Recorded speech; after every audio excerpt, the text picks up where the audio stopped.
Imagine this: a crispy shell, silky matcha custard, and that rich, earthy aroma in every bite. Today I'm showing you how to make these irresistible matcha cream puffs. They're as stunning as they are delicious. Stick around, I've got some more pro tips at the end to help you nail the perfect texture and flavor. Let's roll. Start with making custard because it takes some time to cool. Everything is super simple. In a medium saucepan, mix sugar, cornstarch, matcha, salt.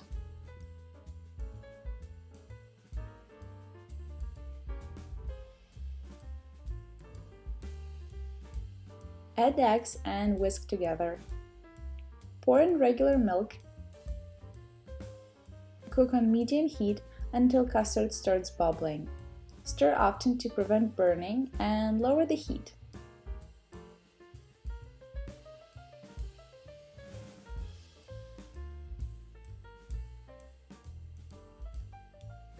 Let boil for 1 to 2 minutes. Those minutes help you make sure cornstarch has cooked and you won't taste any powder. Spread over a large flat bowl to cool faster. Don't forget to cover in plastic cling so that it touches the surface of custard. Obsessed with the color? Once room temperature, refrigerate until completely cold. As always, you'll find measurements in grams and cups in description below, plus there are links for other video recipes that you can check out later. If you specifically want custard things, you'll find cloud-like banana cream cake recipe in my previous video. And don't forget to hit this button too. The coolest feature of Choux Pastry is buttery crunchy outside. That's what makes them different from Eclairs and Cream Puffs. No one is going to believe they're homemade and not from a French bakery. To achieve that magical crisp, you only need 1 extra step and 3 ingredients. Mix flour and regular sugar or brown sugar. Add cold butter and rub it into the flour using your fingertips until it looks like breadcrumbs. Then keep kneading until it comes into a ball. Roll this dough out in a very thin layer between 2 sheets of parchment, about 2 millimeters.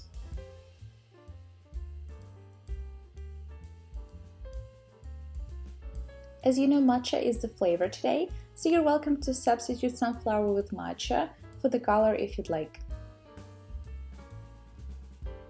Freeze for several minutes and cut circles a bit bigger than the size of your future choux pastries, non-baked.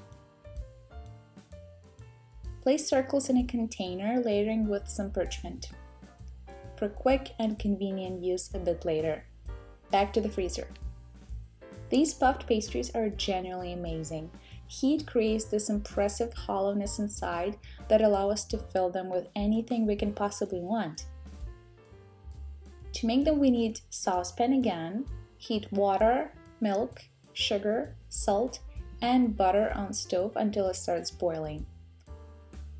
Lower the heat and add sifted flour.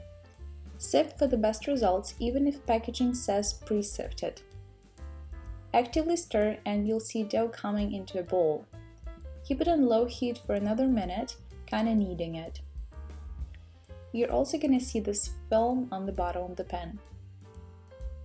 All we have to do now is add eggs. Let dough cool slightly until it's still really warm but comfortable to touch. Whisk the eggs and gradually mix them in by 2 tablespoons at a time, thoroughly mixing before adding more. It took me 3 large eggs, but it's more important to go not by number but by consistency here. It may be a bit more than 3 eggs or a bit less. And that's the consistency. The dough falls down from the spatula like a ribbon and leaves this triangle. Baking, and I mean watching how pastries are baking, is fascinating. Pipe the dough onto a baking sheet with parchment paper about 3-4 centimeters big or 1.5 inch, leaving approximately that much space between them as well. Beautiful! Take your little circles out of the freezer and place them on top of each pastry. Bake choux at 190 Celsius or 390 Fahrenheit for 13-15 minutes, then turn temperature down to 165 or 340 Fahrenheit for another 15 minutes.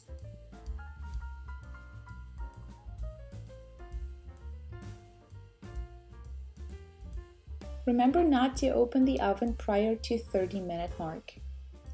You know they're done when you see golden brown color and pastries feel light to touch as if there's nothing inside them, which is actually true. All that space will be taken by Matcha Cream Custard. To finish it up, stir custard part slightly to bring it back to softness and whip some cream. Gently fold it in, don't overmix just to combine and keep it airy.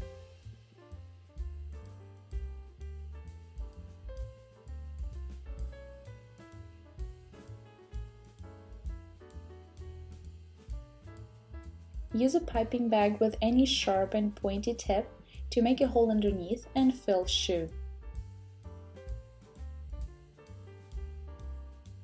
Not that light anymore. Helpful tip: only fill as many pastries as you're gonna eat at once and right before serving them. Trust me, crusty shell is what makes choux pastries special and unforgettable. Custard quickly soaks them from the inside and they'll get soft if you store them filled. For the look and as a hint of what's inside, I like to dust pastries with matcha and icing sugar. I store empty shells in containers for up to 3 days or in a freezer for longer.